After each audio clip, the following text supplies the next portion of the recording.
Good evening, Demon Phil here with another interview tonight, and we're going to be enjoying this one immensely. We're going to have a blast with this. Let me go ahead and make sure if anybody's in here, if you can let me know you can see and hear me, I'd appreciate that. And let's get this thing shared out. We need as many people in here as possible to kind of go over this.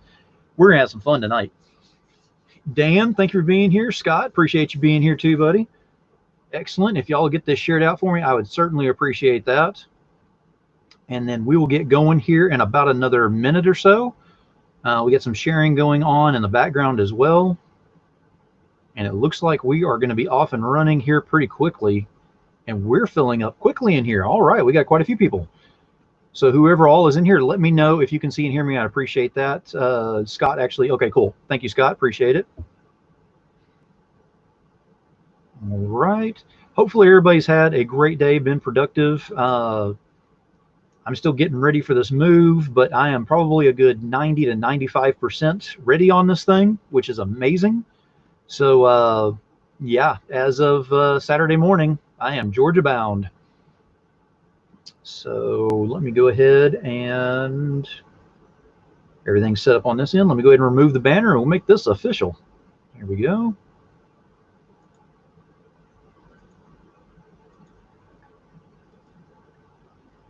All right.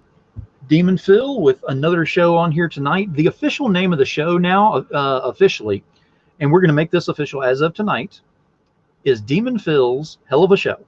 That is the name of my regular show now whenever I do the interviews and all.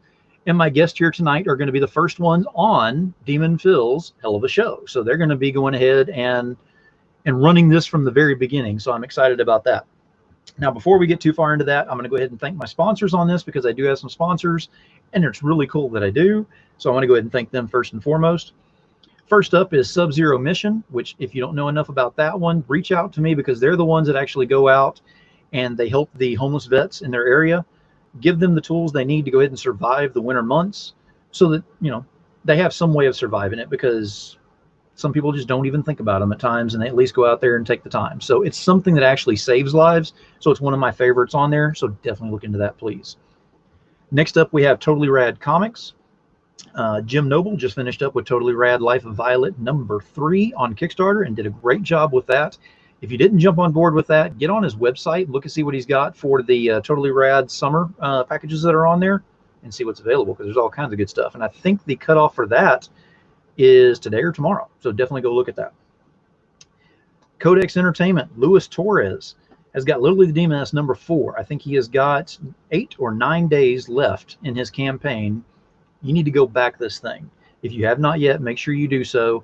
There are some cross promotions with some other things that had happened in, on some other Kickstarters.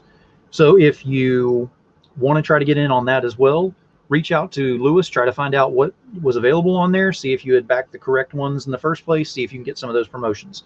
Don't miss out on these things. I promise you, if you miss out, they're not going to be available again afterwards. Then we've got Naughty Fairies, which is Wendy Steen Shaner. She finished up with an amazing setup on her Naughty Fairy Stripper Assassins #4, and that ended, I believe, about 2 or 3 weeks ago, and very much looking forward to getting my stuff in from that one. 183 Degree Studio, which is Kara Nicole and Alfred Chihilio. They finished up with Confessions of a Cosplay Diva and Fire Bitch. If you didn't get on either one of those, you need to look on their site, see what they've got available, or contact them directly because Fire Bitch 2 is coming the end of next month, and I am all kinds of excited because it's right in time for my birthday. Then we've got Third Empire. Third Empire Banner has got 2 titles right now on Kickstarter, which are Age of Remnants and Blood of Gods. Go take a look at those, see what they're about. You're going to find something from Third Empire that's going to catch your attention. And then Mojo Rising is scheduled to go ahead and be launched soon on that as well. I will give you more information as I find out, and we'll have a blast with that. And then, of course, lastly, we have got my girl right over here at the top over here. That is Pantsless Pizza. If you don't know enough about that or anything about that just yet, oh yeah, some reveals are coming. So that being said, wow, we've been busy in the comments. Eve, thank you for being here. Raj is here. Thank you for being here. Got quite a few people in here actually tonight. Excellent. All right, so Let's go ahead and make this about the people that are here right now. So I'm telling you right now, if you don't like comics or you don't like music, just walk away right now. Just go ahead and say no on this one. But if you ever wanted to give it a shot or you think it's the best thing in the world, oh, you're about to have some fun. Because right now I've got Steph Cannon and Matt Knowles. Oh God, every time. That's right. What's going on, Demon Phil? How you doing tonight, my man? I am doing great. Yeah, you do that pose every time, and you were down there frozen for like a minute while I was talking. Yeah, I know that was, man. There's something wrong with the video or not. Yeah, that's how it is. All right. Well, thank y'all very much for coming back on the show and all. And we're going to be talking about your crowdfunding and all, and kind of going through some things. I've got, some other questions on here. I'm not asking the same questions that I did last time whenever I had you on, because I like to keep things fresh and new and try to, get some things where you have to do a little bit of thinking on this as well, which is nice because it's all about the people that are on the other side of this. It's not about everyone else up here on the screen. It's about the fans and what they want to what they want to see and what they feel and how much they want to go ahead and see and hear and all this. So as we're going along, if you have questions or if you have comments or anything, fire away. I will go ahead and try to catch as much as I possibly can, and they'll field as much as they can as well. So without further ado, we're going to go ahead and start off with number one. If anyone doesn't know who these people are, go ahead and tell us, if you will, who you are, what you do, and where to find you.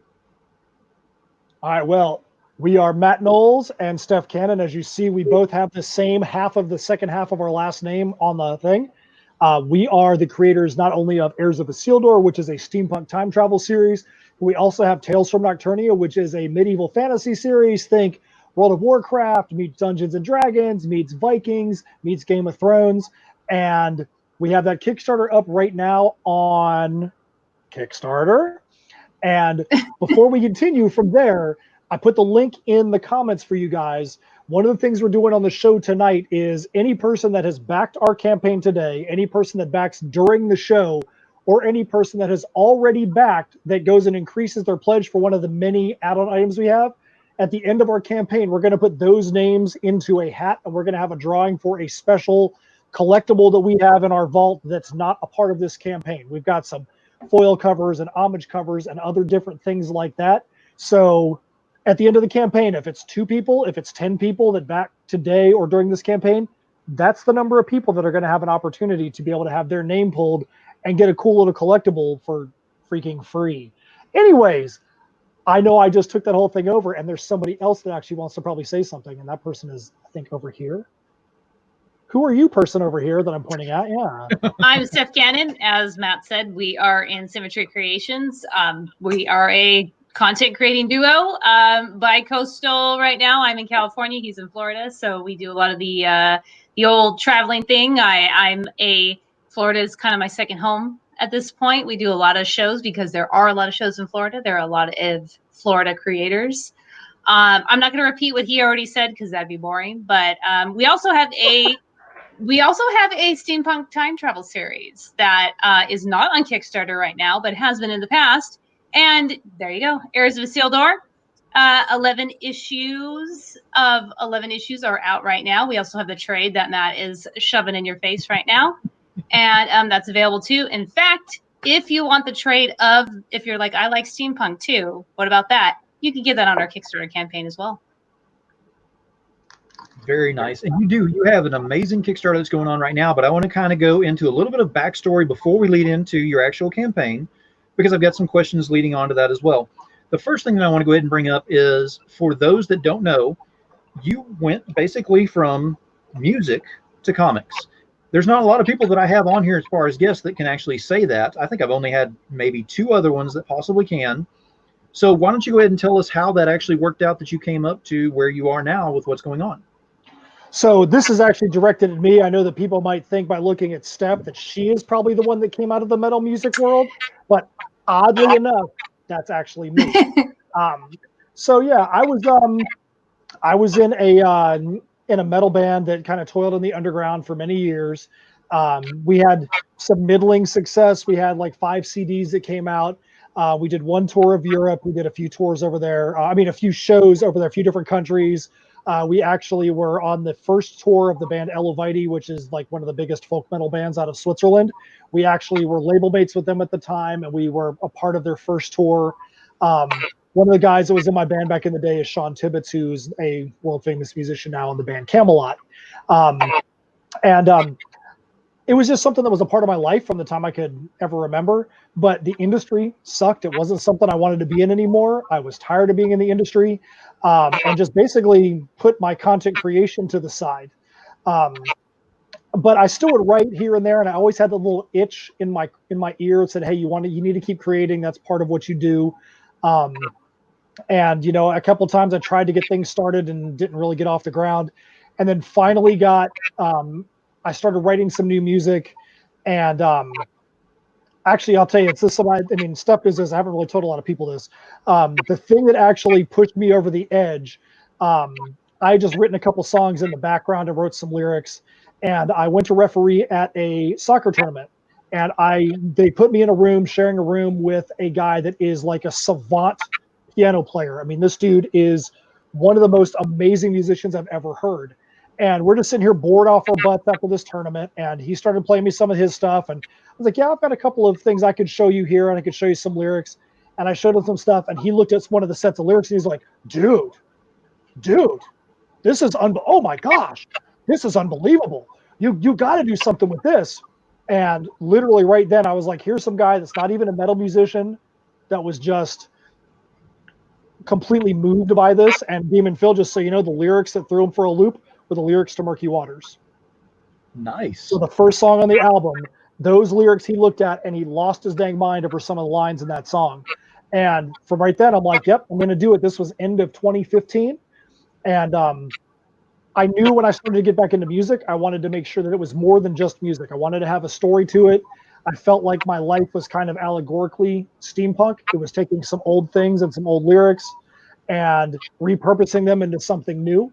And so the steampunk allegory became the steampunk literal, became let's have a little bit of a steampunk vibe to it that turned into a steampunk comic. And the next thing you know, there's this integrated music and comic thing. And that's like from my side. If I wasn't doing that, then Steph and I never would have had our company come together. And Steph has her own little way that came together from her side too. And what was yours, Steph? Go ahead and tell us about your side, how you came together on getting this conglomerate together to go ahead and work. I mean, obviously I don't have the metal background, but Matt and I met on a random Facebook post that was, we both each commented on a publisher's post. He was kind of going through something and we both threw in some words of support, and he saw I had just gotten into comics, and I had done a one-page comic for a online competition called Ghost City Comics Competition, and I was a finalist. So I had that up, and he saw the artwork, and he saw, the comic itself, and was like, "Hey, your stuff is really cool." And he sent me some. At that time, I think there was 3-4 issues out for issues out for Heirs of Isildur, and sent it to me, and I read it. And the cool thing about Heirs of Isildur is the 12-track metal CD that goes along with it really goes along with it. While you don't need one to enjoy the other, what will happen is as you're reading the comic, you'll get to a part or a certain character, and there'll be a little thing at the bottom that says, to learn more about this character, refer to this song on the album. And I thought that was so cool because I hadn't ever seen that before in comics. And so that's kind of how it started. Eventually at some point we both realized that we were kind of at the same place creatively, and we're wanting to do the same things. And so, I mean, it took a while, but, we formed In Symmetry Creations LLC, and now we had 35 appearances last year. Obviously, that's not gonna happen this year. But we're just, this is our 4th Kickstarter. So the rest is history. Very cool. Now, one thing that I wanted to bring up just before we go into the actual campaign and everything is both of you work on this. It's almost like halves of the brain working together to go ahead and get this together. And the reason I want to bring that up is because that doesn't always work out well whenever you have two different sides that try to meld into the same idea to come out as fluidly as it does. How did you get it to where it comes out? Because I have read Tales, yes, except for 3, which I'm waiting on that one. Heirs, I've kind of dipped into a little bit. I definitely need to get a hold of that one, especially now that I have the CD, so I can go through that aspect of it. But I'm just wondering how it works, because whenever I sit down and read this, and I'm trying to be as objective as possible and look at it, and I'm trying to look for not errors in it, but I'm trying to look at things that are like, okay, why am I going to this page now, but I don't want to flip past? Why am I looking at this one and I don't want to go past? That doesn't happen in yours. So that's what my question is how do you get it to work where it's that fluid and that much where you want to keep going and looking through the book? Well, I think that one of the good things for Steph and I is that we're not afraid to recognize the kind of personality traits that we have. I am much more, as you can probably tell, go 1,000 miles an hour. My brain is going to be doing like 10 things at a time. Steph is much more calculated and methodical when it comes to her approach. And both of those approaches work really well because I may be doing 12 things and it's like, hey, you need to focus and let's bring it back down in. You just said 10 things, but this one thing over here is the best thing that you said. And that's kind of that. It's not always the way that it works, because there's times when Steph has a lot of ideas and I have to play that role, but it works well because we both know that neither one of us is really concerned about, this has to be my thing. This has to be your thing. As long as the story is good and as long as the story is where we want it to be, we want to get to the end and feel like you can't really go and take the parts of the stew back out, in a sense. Everybody's putting their ingredients in and it's being cooked. Once that thing is cooked, you can't really go back in and be like, well, I'm going to go take my spices out. I'm going to go take my beans out of there. It's all made. It doesn't matter who put the ingredients in. It's made the way it needs to be, and that's it. That's kind of how I see it. Well, and it's mutual respect. I can't imagine doing this with somebody that I didn't know very well, because I feel like there'd be a lot of possible tension or things that aren't said, whereas we'll just say it. You know what I mean? And that's not to mean that there's any sources of contention, but we just work well together because we work together every day on video chat, even though we're, on opposite coasts. And we've built up enough of a working rapport that we don't necessarily let the little things, you got to check your ego at the door and know that there's going to be times when, and it helps too to know that there are going to be times when you have to recognize each other's strengths. Like he was saying, there's some things he's stronger at, there's some things that I'm stronger at. And if you can recognize those and just kind of let the other person go into their wheelhouse a little bit, you're gonna avoid a lot of potential hiccups. Absolutely. And in doing so, you've actually created the tales on there to go ahead and go with. So I'm going to kind of turn it over to y'all for just a moment on this one, because you have a campaign that's going on right now. I want you to go ahead and give the blast on that right now of the do all, sell all, get on this thing. It's the last thing that you're ever going to breathe. You have to have this to live scenario. All right. So here's the way we look at Tales from Nocturnia. We always say we want to create characters that you can relate to and universes you want to escape into. And even though we said, think Game of Thrones, World of Warcraft, Vikings, so on and so forth, we always want to create characters that we feel like you as a reader can step into and be like, I wonder what I would do if I was in that situation.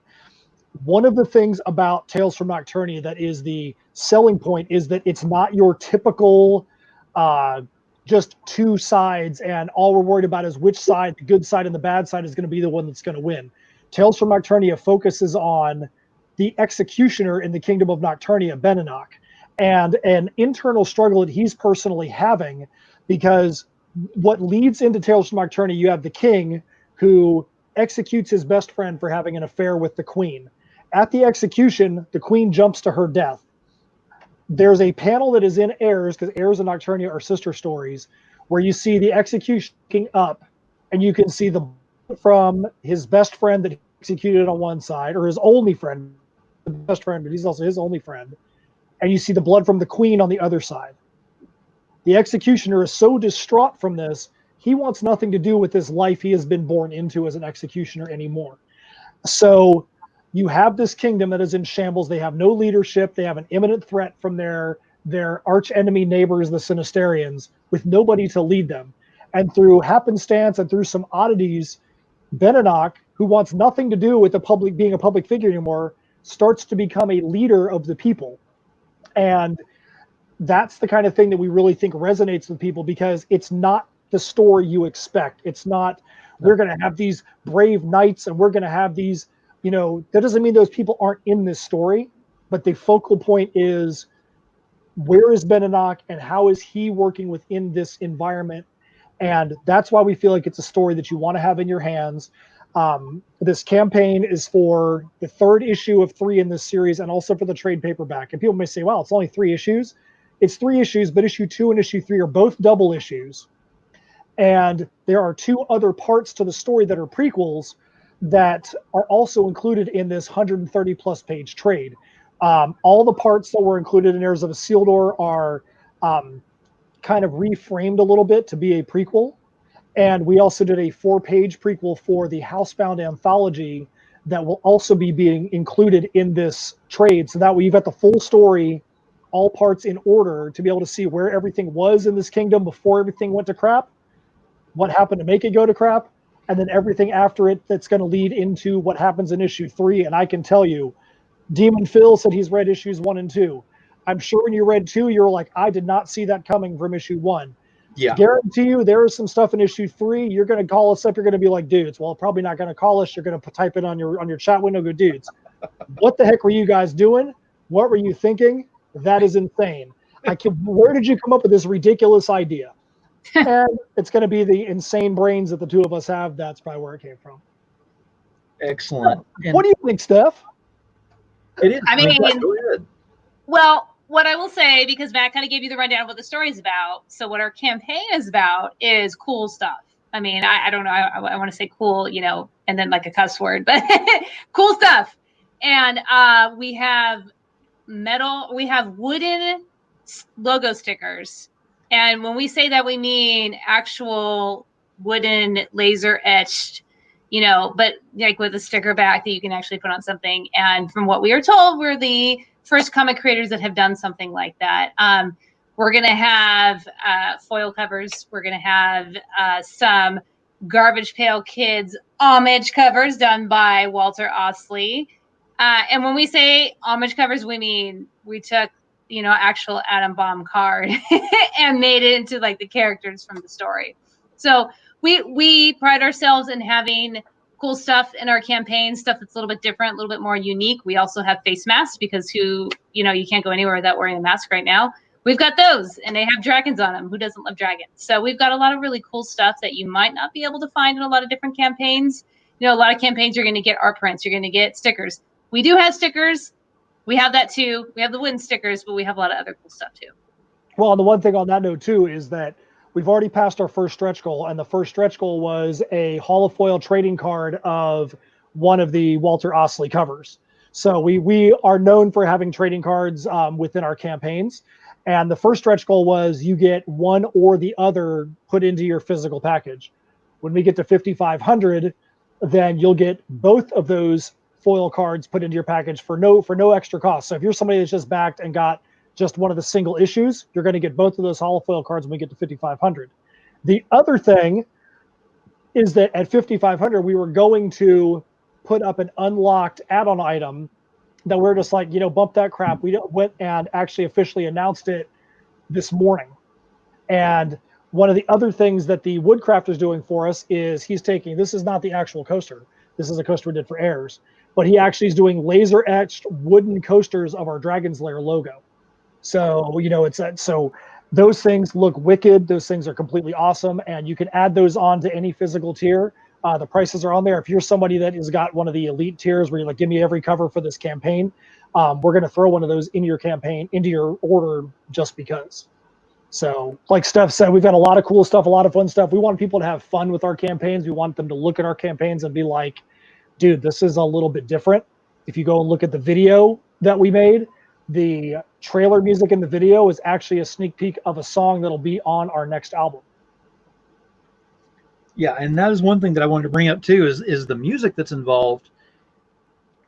it's almost like you really get to the point where you're like, okay, there's a comic coming out and I'm excited. Wait a minute, that means there's a new song too. So I do get excited about that, because I didn't realize that was a thing, that was going to be, with each thing, there's going to be a new song on there.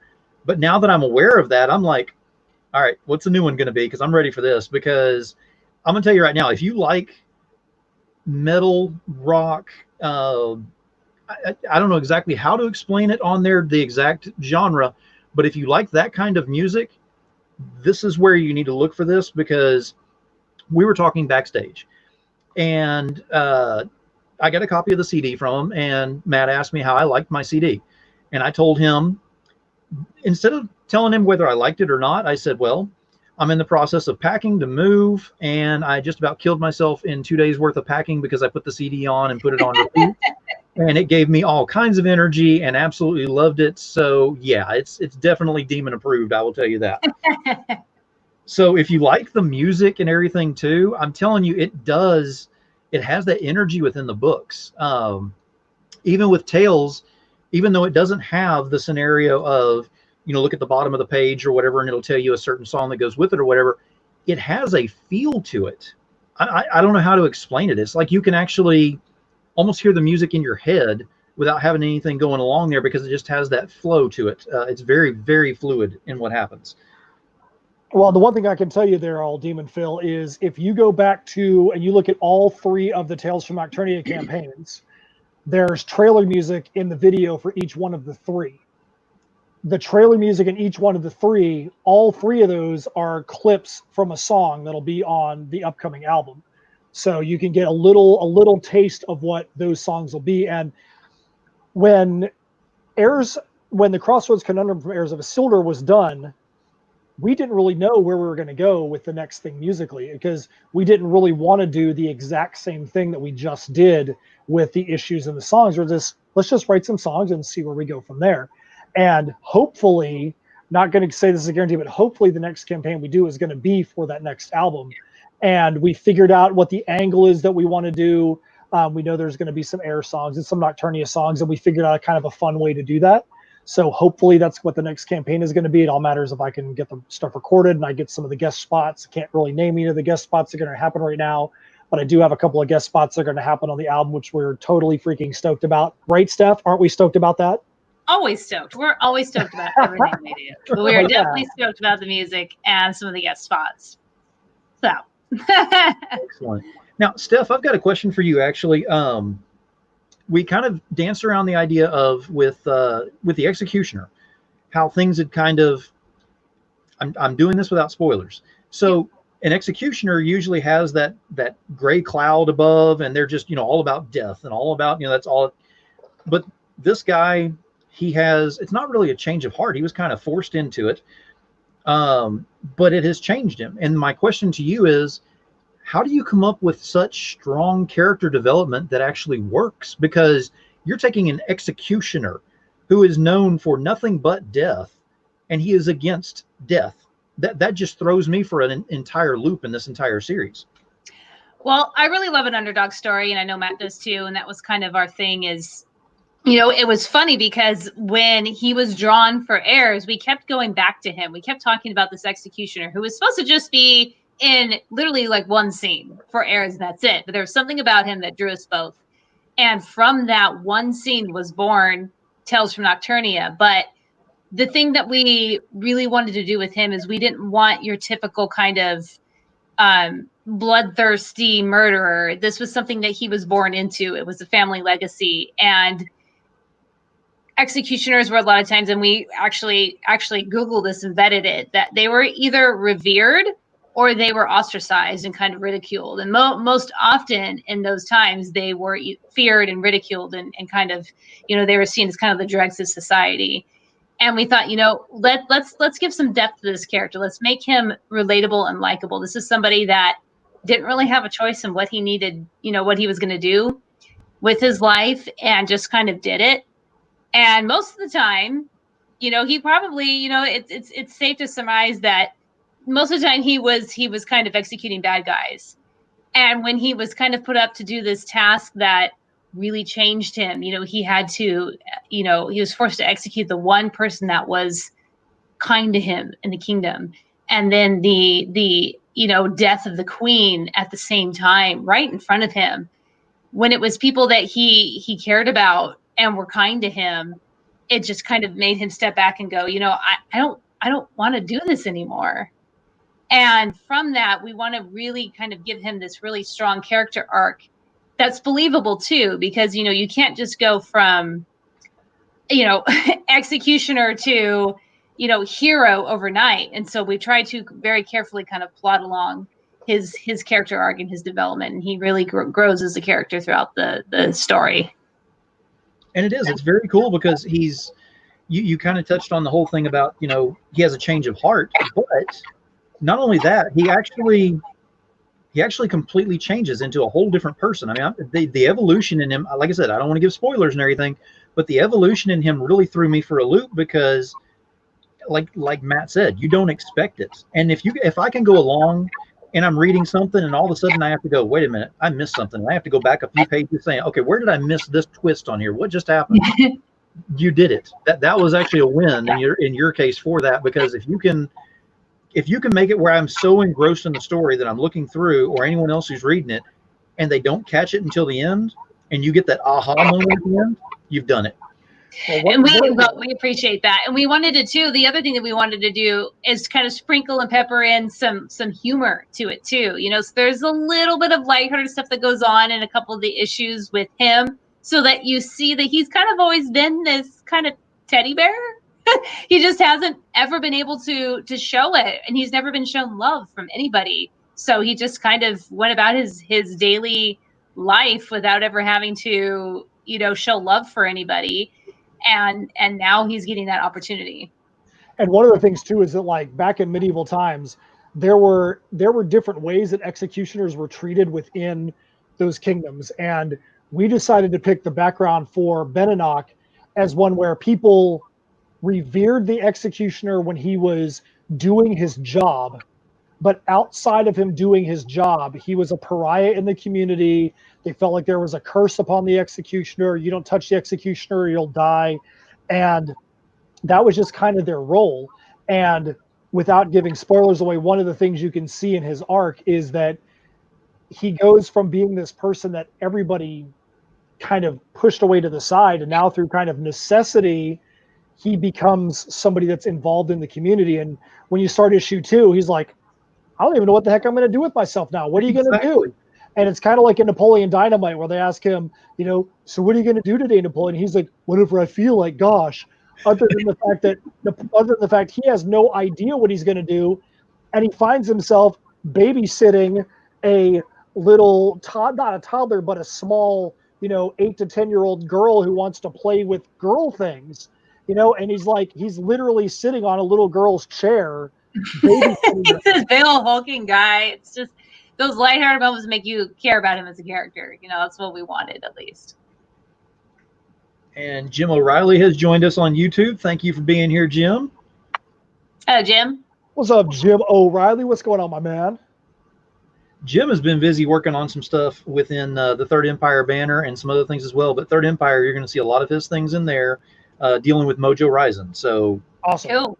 Be watching for that. I'm going to give Jim a shout out on that one while he's in here. Awesome. But so you've got the evolution that we talked about in there. The last thing that I want to go ahead and talk about that's in here, and again, I'm not giving spoilers or whatever, but if you're looking for storyline, it's got it. If you're looking for fluidity in the pages, you've got it. If you're looking for character development, it's there. The last thing I want to bring up is the landscapes, because you're dealing with medieval times on here and everything. It's very to the point of where it needs to be. I mean, it's very believable, and it draws you into where you almost feel like you're in that time frame. So how did you come about with the research and everything to figure out exactly how to do the landscapes? Because they came out perfect.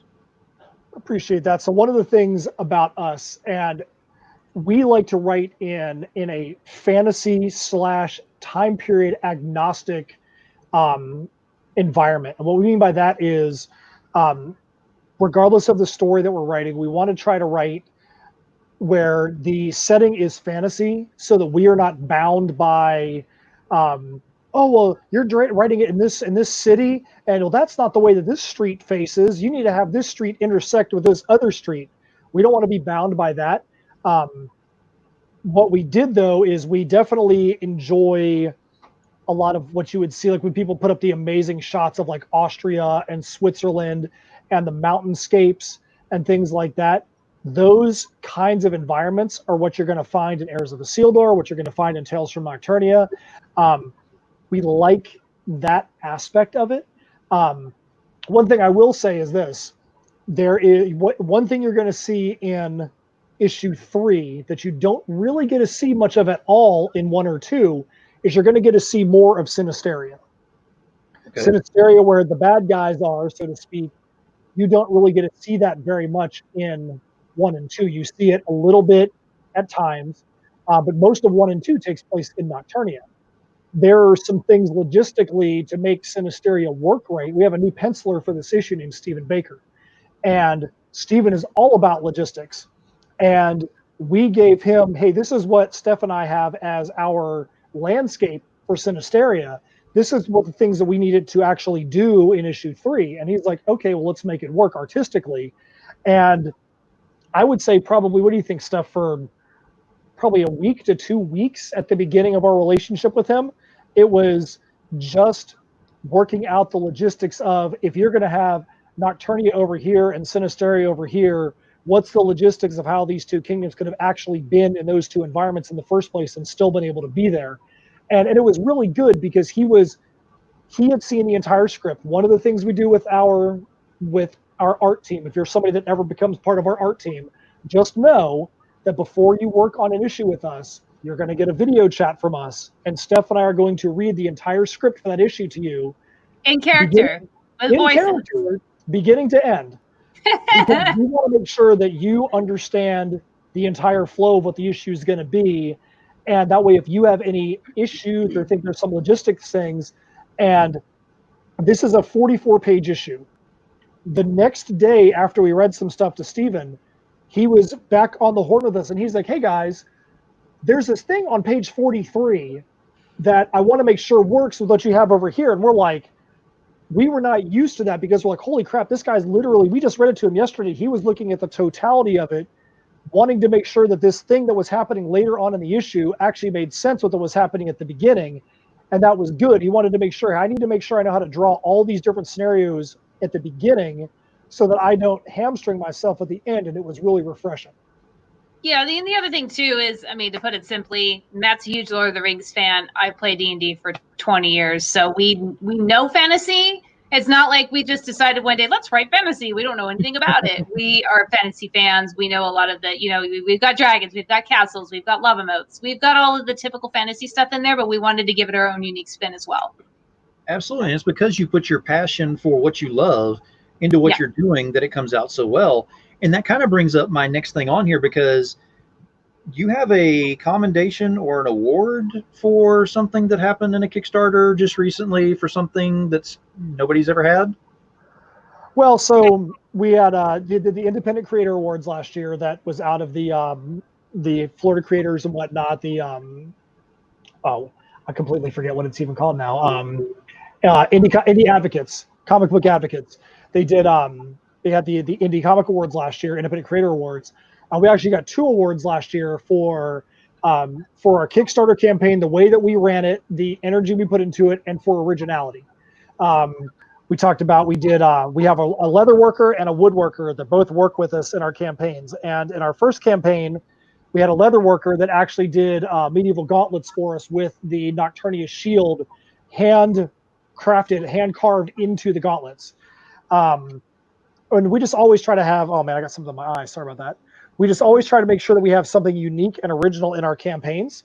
And the fans resonated around that, and people voted for it and thought it was cool. And so we actually ended up getting 2 awards for the way that we handle our Kickstarters, not based on the number of dollars that we make, not based on you made the most money, so here's your award for it. It was who has the most fun with their campaign, who makes the most unique campaign out there. We always try to make sure we up that ante every time we have a campaign.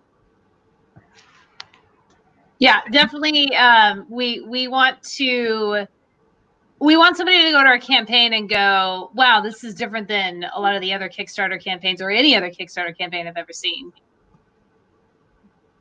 And it is, it's unique, but it's unique with your signature on it, basically, because you deal with the steampunk stuff. So by having wooden stickers, I mean, come on, wooden stickers. I mean, anybody could throw it on if they come up with the idea, but it still wouldn't go along with what they're doing. Yeah. With yours, it fits perfectly. I mean, it's like a perfect puzzle piece that fits into there. Even the coasters that you're doing with the Dragon Slayer on there, again, that's something totally new and unique that's different on there, and I enjoy seeing that, and I know a lot of people do as well. Yeah, I mean that's definitely what we want. That's what we're going for. And one thing that I will say, to hand it to Matt, is he will suddenly get an idea, and it just like seemingly comes out of nowhere. You know, he'll be like, one time I saw these really cool laser etch things, a coaster or whatever. Wouldn't it be cool if we did stickers? And then 2 days later, he's already talked to the person, built a rapport with them, found out the price. It's just he will get an idea out of the blue sky, basically. And the next thing you know, I'm like, yeah, that does sound cool. So I got to hand it to him. He has a lot of crazy ideas that just come out of nowhere, and then we run with it. And the next thing you know, it's an offer on our campaign. Well, and the one thing I will say too, just to make sure that we give credit where credit's due, the woodworker that does our stuff actually does a lot of work for the Artisan Era record label. And if you look at issue 2 of Tales from Nocturnia, we have a guest appearance from the band In Fairy, who is basically the standard bearer, the flag bearer for the Artisan Era record label. 2 of the guys that are in that band actually own the Artisan Era.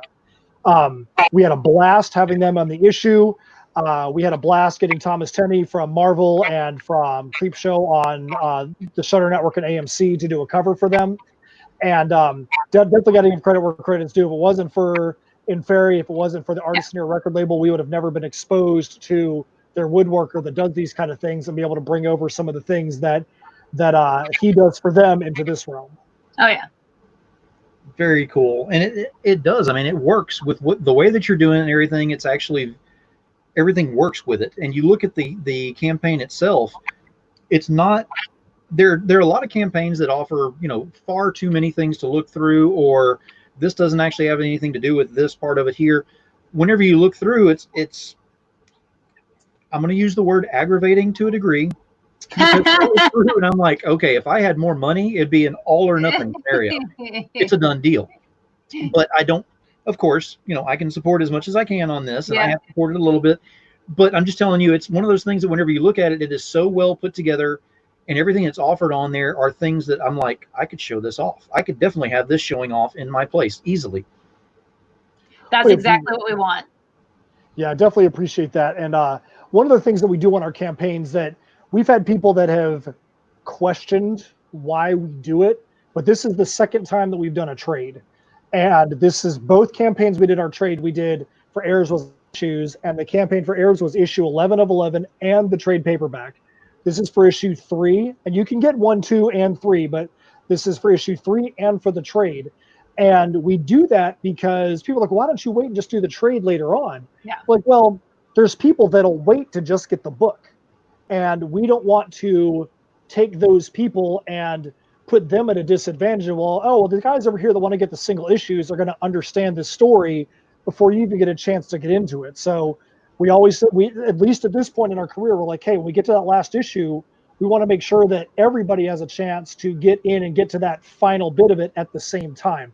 It's worked well for us. It may not be the most financially prudent way to do it, because we might be able to go and quote unquote milk more money out of the fan base by doing that, but we don't want to do that to our fans. We want to have everybody that wants to get in, and if they're an individual issue purchaser, they have it. If they're a trade paperback purchaser, they have it. If there's somebody that's like, I want to go get every possible thing you guys make, you can do that. If you're somebody we have people that are like, hey, I want every cover you've ever made, all 16 covers that are in this campaign and prior, plus the trade, you can get all of them in the campaign. One of the things we did, and Phil, we actually talked about this beforehand, there are far too many items that we've created over time to go and put them all into every combination. We would have literally like 12,000 tiers. So what we did is, if you scroll down the campaign, there are some items that we have in there that are add-ons only, or they are things like, hey, like the CD we talked about. We don't have a tier that's got the CD in it this time around. But we're definitely not going to go into the sales prevention department and tell people they can't get the CD if they want it. So if you pick a tier and you're like, hey, I want to get a CD with it, just go find out what the price of it is, do an overpledge, send us a message, let us know. We're good to go. The coasters that we added up there today, they're not in any tier. They're an add-on item. You go back something physically, you want to add one of them on or add a set of them on, go overpledge, let us know, and you're good to go. Yeah, and there is nothing that we have ever done or ever created unless we're, currently sold out for whatever reason. But even then, that you couldn't get with this campaign. So if you see it, or if you're confused, or you're not quite sure what to do, just send us a message. You can send us a message through Kickstarter or through social media. We love talking to people. We'll help you out. We just want to make sure that everybody gets exactly what they need for, the easiest way to do it. And there is such a thing as Kickstarter fatigue. And I think that's kind of one of the things that Matt was touching on. It would be silly for us to do a campaign for issue 3 and then do a campaign for the trade. We know there's people that do that. That's perfectly fine. But for us, we want to make sure that everybody can get more bang for their buck. So let's just go all out. This is the final chapter of this story. So you can get just issue 3. You can get individual issues if you're a collector. If you're a trade waiter, you can get that. If you want every single thing we've ever made, you can get that too. But definitely, if you go to the campaign and you have questions, hit us up. We love talking to people. We'll help you out. Yeah, I can go ahead and I will say from experience that you can definitely hit them up, ask them questions, because they absolutely love it. Whenever you start talking about their work or their music or this, that, and the other, oh yeah, they're all over that. And it's great because they don't sit on a throne above the fans. And I love that because they know where all of this comes from. Okay. And that's my respect as well, because there are too many who do have that persona about them. And y'all are great. Y'all don't have that. So anyone that needs to have any information, they can reach out to you. There's no problem with that. I guarantee you that we remember. I mean, when we see a backer, we instantly remember if you have supported us before or if you're a first-time backer, and we celebrate you just as much, whether you're one or the other. But we do get gleeful when we see a name that we're like, yay, they pledged. We know that they need this one thing because remember they got this last time. That's how much we appreciate everybody's support. Yeah, and I can tell you there are some names that we've seen pop up in every campaign that literally make us about jump out of our chair. And those are the kind of names that are like people that we don't even know. We have no idea where they heard about us from. The only interaction we have with that person was the fact that for whatever reason they backed us on campaign 1. Yeah. And they came back on campaign 2 and then campaign 3 and then campaign 4. And we're like, we'll send messages. We're like, we were waiting for you to back because we're like, we just don't even know who this person is. And to your point, Phil, if either one of us had that we're above the fans mentality, we would be way too full of ourselves to have that. You look at our campaign, we have 136 backers. That's not a lot of backers for a Kickstarter. If we felt like we were above the fans, we are literally 136 backers. You take 136 backers, that 136 out, we are just like every other fan. We are fans first. We are creators first. We are respecters of other people that are out there doing this before we are creators. And just because we do what we do and people like what we do, that doesn't make us any better than anybody else out there that is hustling their butt off, that is doing their thing. We're no better than you. You go out there and you do a show. You have your show multiple times a week. You're on other people's shows. You're doing your thing, and that's to be respected just as much as creating is. Yeah. I completely agree with that. And it does. I mean, it shows throughout your campaign on this. So my next question is actually a 2-part question on here is, who should back this and what should they expect by doing so? So I would say if you're somebody that likes fun stories, and I don't mean fun like you're going to go get an episode of SpongeBob SquarePants. if you're somebody that likes a story that is designed around integrity, that is designed around characters you can get behind, and when I say that, Steph and I have talked a lot about you can have different motivations for your quote unquote bad guys in a story, and you can have bad guys that are just bad to be bad. There's no rhyme or reason for why they are bad, but there are other kinds of bad guys that if you put yourself in their shoes, you can be like, well, I can understand a part of why they are the vicious, horrible person that they are. That's the best villain, by the way. Yeah, and if you've got, we have multiple bad guys in this scenario, and each one of them have got a different background for what they are. Some of them are just terrible. Some of them, there's no rhyme or reason for why they are what they are. Others, you can kind of put them in their shoes and go, well, if I was there in this environment, maybe I'd be pissed off too. That doesn't mean that what the actions they take after that are justifiable, but their initial reason for why they have a problem with Nocturnia, you could say, you know what, maybe they do. So by saying this, it's a story with depth. There are a lot of things that have been hidden. We have actually we've paid a lot of things and hidden a lot of things in issues 1 and 2 that were specifically designed to be cashed in 3, so that way you don't see all the little things that are coming. And one that you're going to feel like you have been spending your time wisely to actually get somewhere at the end of the story. When you watch a show or you read something and you either feel like, 1, there's not a character I can get behind, or 2, you get to the end, you're like, this didn't go anywhere, you then feel like you're betrayed as a fan. You feel like, I've wasted my time on this, I've wasted my money, I didn't get to go anywhere. With our stuff, we make sure that the fan is going to not only know that they're going to be going somewhere in the story, they're going to be able to get behind the characters, and we are always looking for ways to take what we do and take it outside the pages of that story so that you can have the universe expand past that point. If you want to have dragon coasters on your table, if you want to have a dragon shirt, if you want to have, some way you want to have a set of trading cards to put with your actual Garbage Pail Kids that have got all the Tales from Nocturnia characters, you have those things to expand the story out. We always want to make sure that's there too. And as far as what you can expect, it's professionalism, love, and passion for what we do. I mean, I literally fly across the country to Florida so that I can be there to sign every issue along with Matt, because that's what we promised people. We promised people you're going to get it signed by both creators. We want to make sure that happens. So everything is packaged by us. We're writing out notes to everybody. We're personalizing the ones if we know them, or if they did, something, there was something unique about their pledge or anything like that.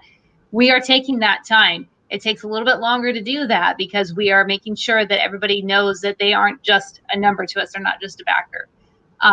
We have never been late on a campaign, and we are living in very strange times. But we are the proof is in, past projects that we've done.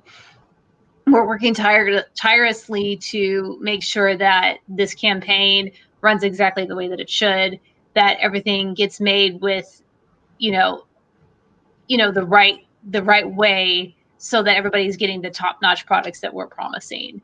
And this time will be no different. I'll be going to Florida, and it's a party. We are up all day. We get up in the morning, and it's like, okay, we're gonna get coffee. We're gonna work all day long writing out these notes and packaging these things, and then we're gonna go to the post office, and the lady at the post office knows us, and she's like, oh no, it's you guys. But that's, we have fun with it, and so that's what you can expect. You can expect a certain level of professionalism, because we take what we do very, very seriously. It's our job. So, and branching off of that, I will say from personal experience, I had purchased a couple of I think it was the number 2 Tales from Nocturnia, and Matt messaged me and said, can you hold off on this for just a little while, like an extra week or so, because Steph is going to be down here, and that way both of us can sign it. And I was like, oh, by all means, please. Yeah, that's exactly what we did. And they're both signed. Yeah, that's exactly what we did. Yeah, we love it.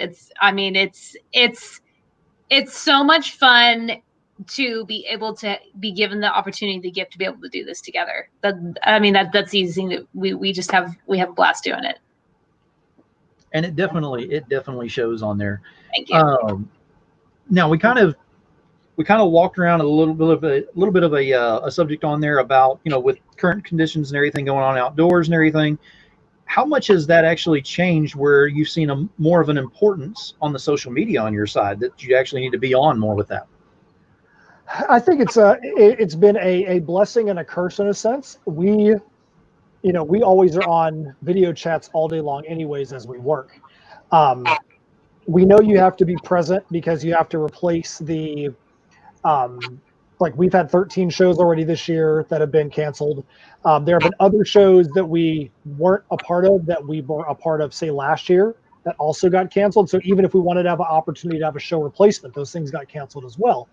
There are very few opportunities to be out there. There are still some, but there are very few opportunities to be out there with your face in front of other people's faces. So yeah, you have to make sure that you're out there. The one thing that we try to do, like today, we put up a series of posts on a bunch of the comic boards. We wanted to make sure, like we've been trying to not be like, let's just go out there and spam every board every single day, every single, you got to know about it, you got to know about us, because we're not the only creators out there.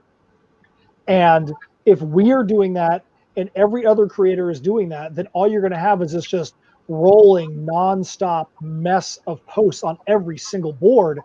And it's just going to get exhausting after a while.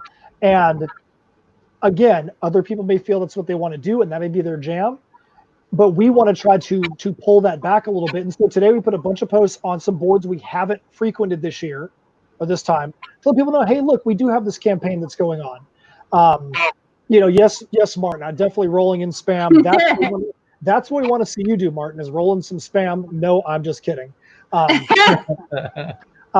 Stretch goal, baby. So we have tried to make sure that we are present. We are out there. We actually have got 5 appearances in the next 8 days, I think is what it is, whether it's interviews or, in-person signings. And we know during the campaign, we have to have these things to keep our face present, but we want to make sure that, people may love seeing the 3 of us on this show right now, but we also know that if it was the 3 of us every single day for the next 7 days, people will be like, all right, dudes, shut up. Tired of seeing you guys. I don't want to see you guys anymore. Steph, maybe I can still see Steph, but you 2 ugly dudes, get the heck out of here.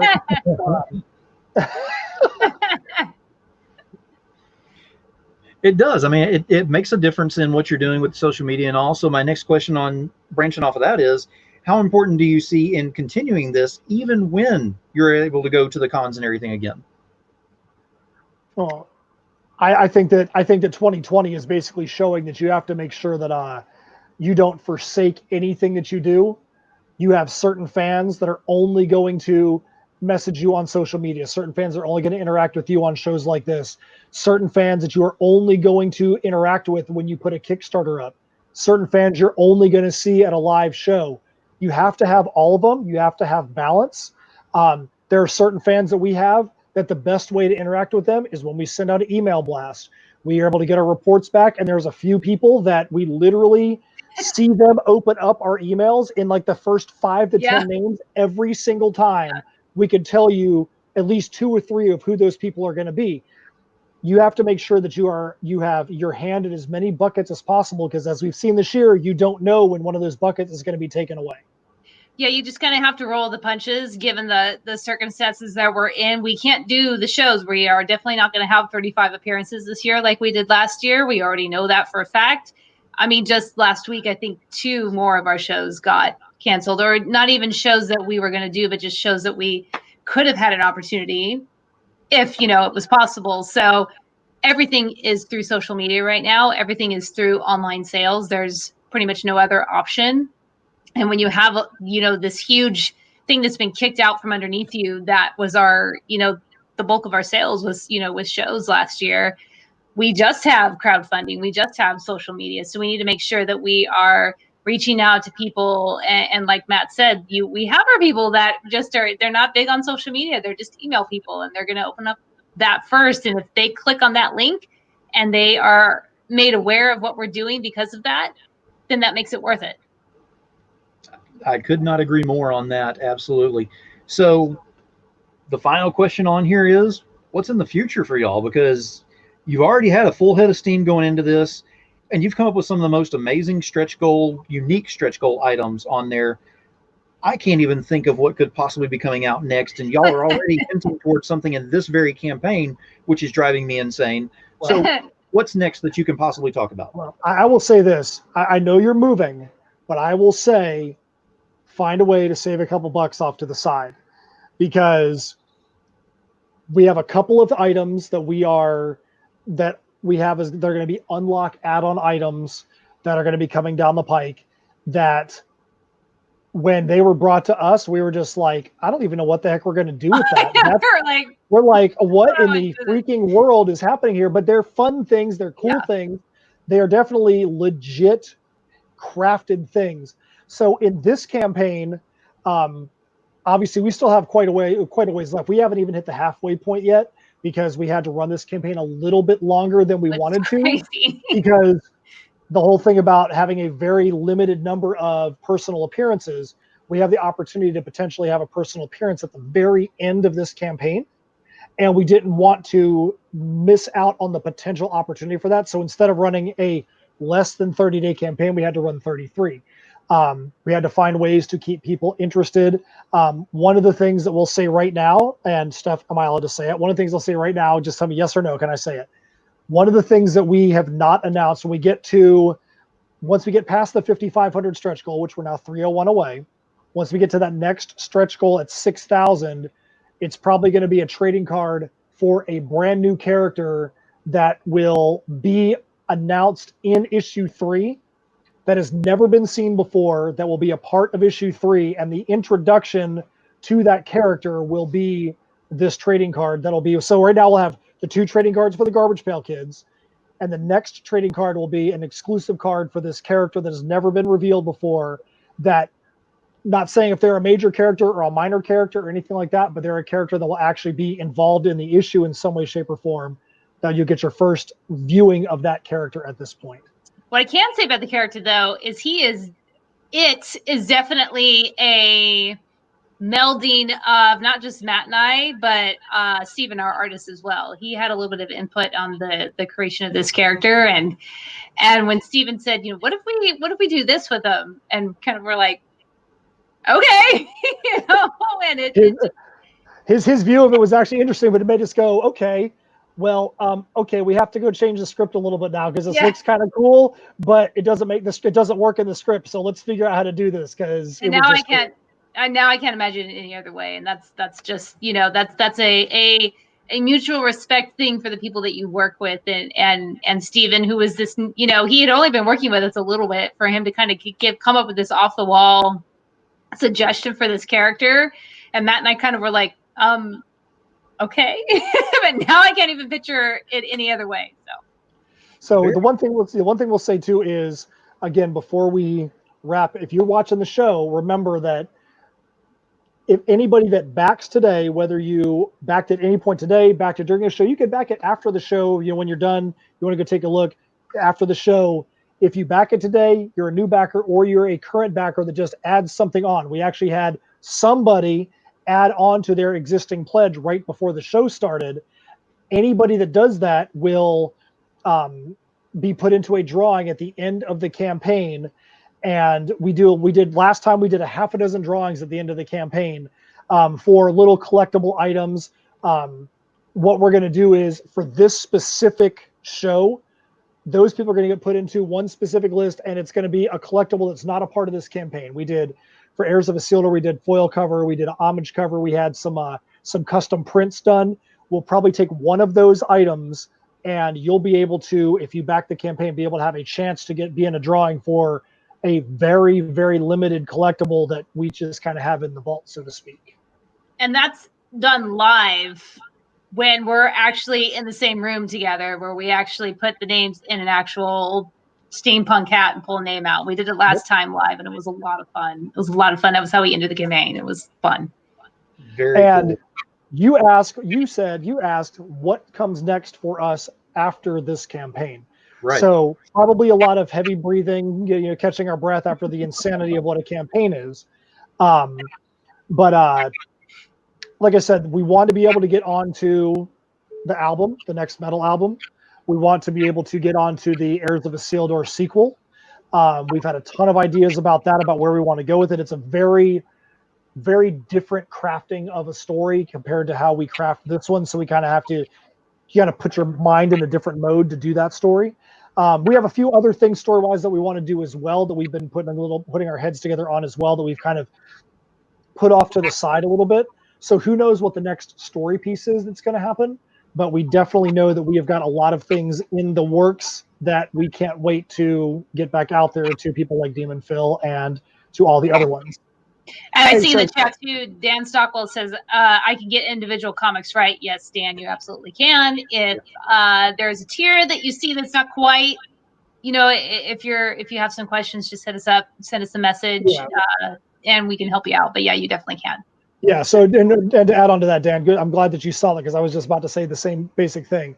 There is not a single tier on this campaign that just has, give me the regular 1, 2, and 3. We're like, if somebody wants 1, 2, and 3, they'll probably just want to get the trade.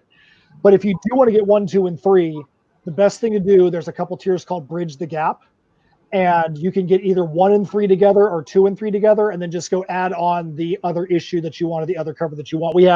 There were 4 covers for issue 1, 6 covers for issue 2, 6 covers for issue 3. We didn't want to have to put all the different variables in there, but by all means, if you want to just get individual issues, absolutely pick a tier, figure out a way to do some add-ons, hit us up, ask us the best way to do it, and we'll make sure we answer it and get it done for you. We'll make sure you get what you need. Absolutely.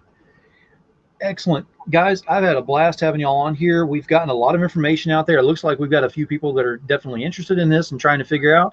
I'm going to go ahead and reiterate what he said. If you are interested and you want to get your name in the drawing, you got about an hour left to go ahead and get in on that. So jump in on there, get that on there so that you can grab something to get your name in the pot. And then keep your eyes open, because it seems like they've got a lot more coming up that they're not even telling me about, which I'm over here, kind of itching about. Apparently I need to be watching myself, so I will be. So keep your eyes open and watch what they've got going on with this. But don't miss out on this project, and don't miss out on their other ones, because there is a ton of energy and the books are phenomenal. So do not miss out on these. Appreciate it, Demon Phil. And one thing I will say, and this is kind of taking a sidestep here, we know times are tough. We know that there's a lot of financial issues that are out there in the world. We really appreciate any person that is backing us. We really appreciate anybody that's backing our friends that have got campaigns out there as well. I know this is going to sound like I'm getting on a little bit of a soapbox, but I want to make sure you understand too, when you pledge, please keep that pledge. And for anybody that's out there, it's better for you to pledge low and then increase your pledge than pledge high and bring it down. I can list off ourselves and 3 other creators right now that had a lot of people that pulled their pledges this weekend. Hey, it is what it is. Life stuff comes up, things happen, but it can really throw a campaign for a loop. So please, if you're going to pledge, we want you to pledge. Understand that really can hurt a creator if you see a bunch of drops in the campaign, the way that they're planning and all that. So please do your best to keep that. We'd rather have you pledge low and move up than the other way around. And again, hit us up if you have pledged high and need to go to a lower tier. You're not exactly sure what it is. Hit us up. We're not going to get mad at you. We actually had a guy today who messaged me. He said, "Hey man, I just want to let you know my debit card got stolen. I backed your campaign. My debit card got stolen. My debit card is canceled. Was I one of your people that got where my pledge got backed down? Did Kickstarter knock me out?" And I said, "No, they didn't." I said, "That's not going to happen until the end of the campaign." He said, "I've got my new debit card on order." And I said, "Well, as soon as you get it in, you'll have a chance to go up there and fix it and be able to still be a backer." Because he's like, "Man, I really want to get your stuff." But the thing about that was, it was super cool of that guy to message and be like, "Hey, I just want to make sure that you guys didn't get messed up because my debit card got stolen," and give us the heads up, because that can really help in the planning. Like I said, we've got a lot of cool stuff. We just said on the show, we get to a certain, to 6,000, we're going to be unveiling a character that's never been in the story before. And we want to be able to plan to get to those things. And if we, get right to that promised land and then we see money drop down, then it kind of throws off our ability to not cry and be sad. Such a weird thing too, because we're like, what did we do? We do something? It's always this weird. Anybody that's had a Kickstarter campaign knows it's just 30 days of emotional turmoil. And so we, it's the highs and then it's the lows and then it's the questioning and it's the wondering and everything in between. So it's just, it's a ride. That's for sure. Well, y'all have got a hell of a campaign going. So as far as I'm seeing it right now, y'all are on the way to doing some great things with it. I know y'all have got some amazing things that you're going to be adding to it that you're not even talking to me about, and I'm fine with that. I will get past it. I'm watching. Uh, but you have a lot going on with it, so I can see a lot more positivity coming off of it and a lot more backers coming into it. So if you're watching right now, if you will be watching later, jump on this thing. Do not miss it. The links are also embedded in the feeds as well. So not only Facebook, but also YouTube. So all you got to do is go to the main part of the feed there, and it's right there. I put those in before we even started this thing. Yep. So other than that, I'm going to go ahead and we're going to cut this off for this evening. I'm going to go ahead and excuse y'all to the green room if y'all want to wait back there for me. But if you want to go ahead and say one last time where we can find you, and we'll go ahead and cut that part off. Well, the easiest place to find us right now is if you look at both Steph and my names, tinyurl.com/TFN1-3. That's where the Kickstarter campaign is at. You could go to our company, which is In Symmetry Creations. You can go to insymmetrycreations.com. You can go on Facebook to /InSym, INSYM. On Twitter, it's InSym Creations. All of our titles have got they've got social media pages as well, heirsofasielder.com, talesfromnocturnia.com.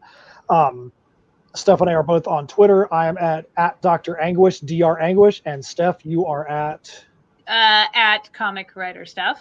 Comic Canon Writer. Comics on Twitter. Yeah, one of those. There's Comics so on much Twitter. social media that we just can't keep up. Instagram, I'm Comic Writer Stuff. Twitter, I'm Canon Comics. Yep. And if you guys are in Florida, I will be with Luke Stone and Martin Piero next Saturday at Kingdom of Comics in Melbourne, Florida. One of the best local comic stores that I've personally ever set foot in. Some of the coolest people that are out there. We will be out there doing a very, I will say, socially responsible signing with masks and all kinds of fun stuff like that. Because again, we are not in an era where we can have big Comic-Cons, but we can probably find ways to have small comic store signings that are done responsibly. And that's where we're going to be. So if you're somebody that's local, you can get yourself out there. And I will say this, it is 11:12 and Steph is 3 hours behind me and good old Demon Phil. So yeah, I was gonna say the night is young here, so it would be a terrible thing for somebody to be in California watching this thing and be like, well, dang, it's 9:30 at night and I want to back it and get it on that drawing, but am I too late? No. If it's Steph time that we want to go by, long as you do it soon enough, you will get your name in that drawing. Yes, because West Coast time counts too, everybody. So if it's the sun is literally still, I'm looking out my window, the sun is still up. There's a lot of daytime left here. So that counts too. It's not just Eastern time. But California is as far as we're going. We're not going out to the middle of the Pacific. We're not going out to the International Date Line, Marianas Trench, all that crap. Forget it. It's just to California time. So you go in there, you do it tonight, you're going to be in the drawing. Excellent. Thank you both for being here so much. I've enjoyed having you on as guests again, and looking forward to getting y'all back on again because I know you're going to have more projects coming up. I also want to possibly get y'all on here for an update whenever the Kickstarter is getting closer to ending, if you want to. We would absolutely love it. We appreciate you having us on every single time. And yeah, anytime we'll come back. Yep. Let me go ahead and do my closing statements, and I will be back there with y'all here shortly. Sounds good. Good luck with your move, man. All right. Thank you. All right. So we had Matt and Steph on here. We had a great time with that. I got to learn a lot more about the project, about what goes into it and what all they're offering with it. Now, I always do a closing statement. Tonight's not going to be any different. I never script it. I never write anything down. It's just something that I get from, what's going on with the interview. And on this one in particular, the one thing that stuck with me is dealing with giving the fans what they want, but giving it to them in the way that basically you want to be unique. So you can give different things. With my show, I try to give as much as I possibly can with different things with the fans and all. And I had the milestone show, and that went really well. I gave away a lot of stuff with that. And I had a lot of people who actually donated a lot of stuff for that. So I still have more giveaways to do, and that's coming in the near future. But the main thing is, if you want to give, then give for the right reasons. If you want to go ahead and give back to someone, then make sure you're doing it for the right reasons. Don't just give just to have where you're a part of a number situation on there. Give because you want to. Again, this ties into, this is not only with comics, but this is with life in general. So if you're going to give, hey, do it for the right reasons. You never know. Someone might be paying attention, and you might get back someday whenever you most need it too. So keep that in mind. Until next time, it's Demon Phil. This has been Demon Phil's Hell of a Show. Keep it indie, y'all.